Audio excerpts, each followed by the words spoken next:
दोस्त number one Krishna Reddy, जिसे लोग जीवी की रेड्डी के नाम से जानते हैं। एक उससे पहला दोस्त हमें मिला था गोपाल कृष्णा, जिसे लोग गोपी के नाम से जानते हैं। वो टेनिस खेलता था, मैं भी टेनिस खेलता था। वो अमेरिकन एनआरआई इंडिया में आ गया। हम लोग उस्मानिया यूनिवर्सिटी में टेनिस खेलते थे। गोपाल कृष्णा वहाँ मुझे मिला। जब उसे पता चला कि आईआईटी खड़गपुर से पीएचडी किया हुआ है फिजिक्स का और एनएमडीसी में अच्छा नौकरी कर रहा है, तो वो बेचारा ज़्यादा पढ़ा लिखा नहीं था, लेकिन टेनिस का शौकीन था। और मेरा पागलपनी देख के टेनिस से मुझे बहुत प्यार दिया, सम्मान दिया। मेरे पिता की तरह मेरी रक्षा किया, अपने घर में एक सदस्य की तरह मुझे स्थापित किया। गोपाल जी धन्यवाद, गोपी नाथ धन्यवाद, महापुरुष। एक ऐसा पारिवारिक संबंध बना। फिर गोपाल कृष्णा जी ने, गोपी ने हमें जीवी कृष्णा रेड्डी के यहाँ ले गया, क्योंकि वो WTA और बहुत सारे टेनिस को स्पॉन्सर करते हैं, वेटरन को भी स्पॉन्सर करते हैं। इंडिया के ऑल इंडिया टेनिस एसोसिएशन से कनेक्शन था। उनके यहाँ प्लेयर्स की कमी थी, लेकिन मैं अपने बेटी को सिखा रहा था, पढ़ा रहा था टेनिस। मुझे टाइम नहीं था, लेकिन वो दोस्त इतने अच्छे थे, पिता की तरह, उनकी बात काटा नहीं। वंदना बोली जाओ जाओ जाओ, जीवी के साहब का आशीर्वाद चाहिए, क्योंकि टेनिस के लिए वो बहुत दिलदार है, दिल खोल के मदद करते हैं। मैं गया उनके यहाँ। जीवी के सर उस दिन नहीं थे, वो कहीं विदेश यात्रा में थे, लेकिन उनके यहाँ प्लेयर्स की कमी थी, तो मैं वहाँ खेला। और वंदना बच्ची को पढ़ाना शुरू कर दिया, टेनिस सिखाना शुरू कर दिया। धीरे धीरे जीवी के साहब आए।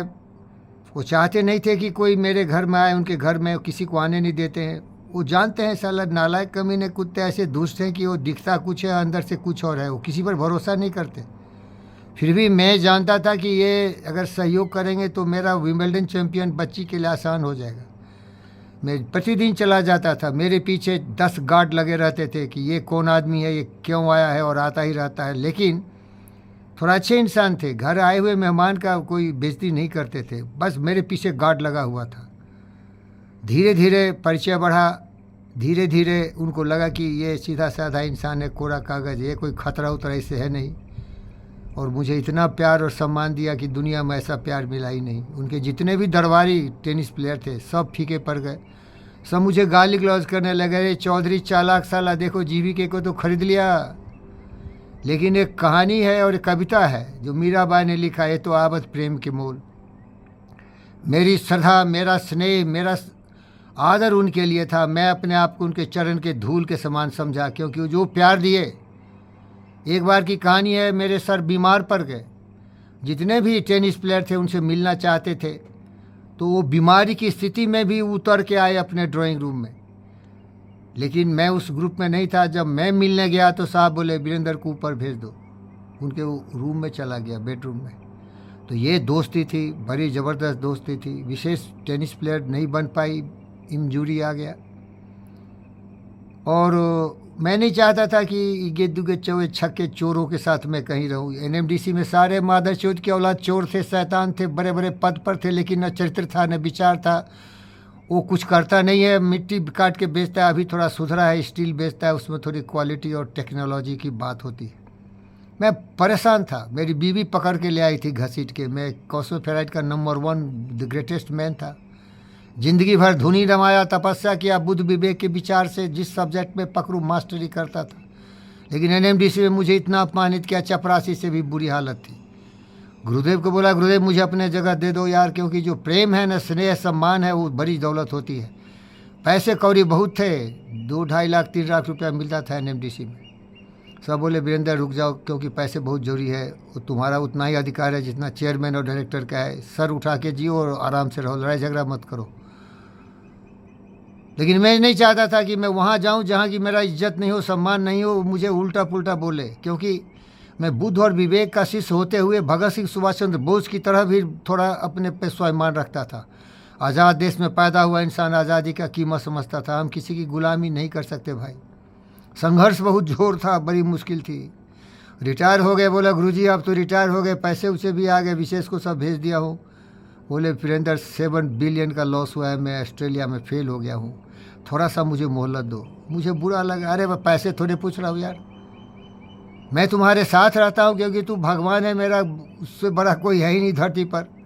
फिर बोले नहीं फ्री कैसे हम आपको कोई काम देंगे।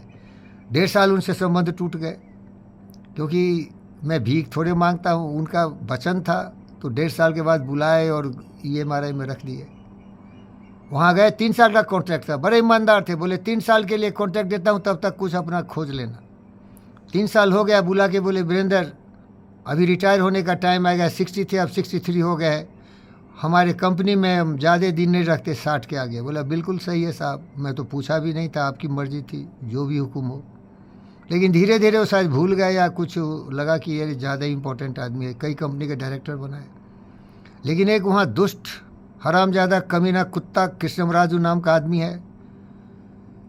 हॉस्पिटल का एक्सपेंशन हो रहा था, जहाँ मैं बैठता था वो हॉस्पिटल बन रहा था, तो मेरे बैठने का जगह नहीं था। और मैं जानता हूँ मैं केवल टॉप से बात करता हूँ, अटल बिहारी वाजपेयी से बात किया था, इगे दिगे चौके छक्के ज़मीन पर रहने वाले से बात नहीं करता हूँ।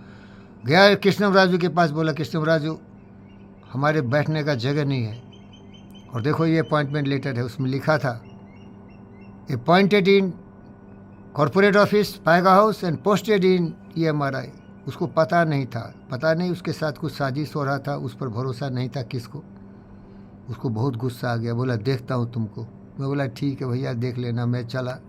बोला बैठो, अरे नहीं बैठते, जा रहा हूँ मैं। अब उसके दिमाग में इतनी गर्मी थी कि अरे यार साला ये बोलता है कि मेरा पावर ही नहीं है, इसका अपॉइंटमेंट होता है कॉर्पोरेट ऑफिस में और केवल यहाँ पोस्टिंग है। वो पूरा साजिश लगाया। रमना राव बोला चौधरी साहब आपके खिलाफ पूरा हमारा सबूत है, आपसे घटिया और नीच आदमी कहीं देखा नहीं। बोला बहुत ठीक है भाई, आपको डिसमिस किया जाता है, आपका प्रमोशन नहीं होगा, ना आपको जॉब मिलेगा। GV कृष्णा रेड्डी से बात किया, बोला अरे ठीक है चौधरी जी थैंक यू। बोला अरे ठीक है थैंक यू। दोगला नंबर 1 निकला। अरे स्टेबिलिटी बना के रख, दोगलों की औलाद सालो। मैं कोई भिखारी नहीं था। तुम क्या सोच के दोस्ती लगाए और क्या सोच के दोस्ती को इस तरह से तुम मलिन किया? क्या पैसे की मुझे कमी थी? कमी थी तो मेरी मजबूरी थी, तुम्हारे बाप का क्या गया उसमें। लेकिन मेरी इज्जत पर तुमने हाथ क्यों दिया? लात मार दिया सालों को। बहुत सारे वीडियो बना हूँ, वो केस कर सकता, मुझे जेल में दे सकता, लेकिन जिस फाइलों में मैंने साइन किया उसके लिए मेरे ऊपर केस चल रहा है। मैं कई कंपनी के डायरेक्टर थे, ये दोस्ती होती है। चाचा जी सही कहे थे, कबीर दास सही कहे थे, ये सालों दोस्तों पर भरोसा मत करो। ये फेयर वेदर फ्रेंड्स हैं, डाइनिंग टेबल फ्रेंड्स हैं। मर्जी है तो दोस्त है, भगवान है, और मर्जी बदल गई तो बदल जाते हैं। ये कहावत है भाई, जब सूरज की रोशनी होती है तो तुम्हारे साथ तुम्हारा शैडो होता है, लेकिन जब घनघोर तपस्या और मुश्किल का समय रात आता है ना, तो शैडो भी साथ छोड़ देता है। फिर ये नकली दोस्तों की क्या भरोसा। दूसरे चैप्टर में भानुमूर्ति की कहानी बताऊंगा।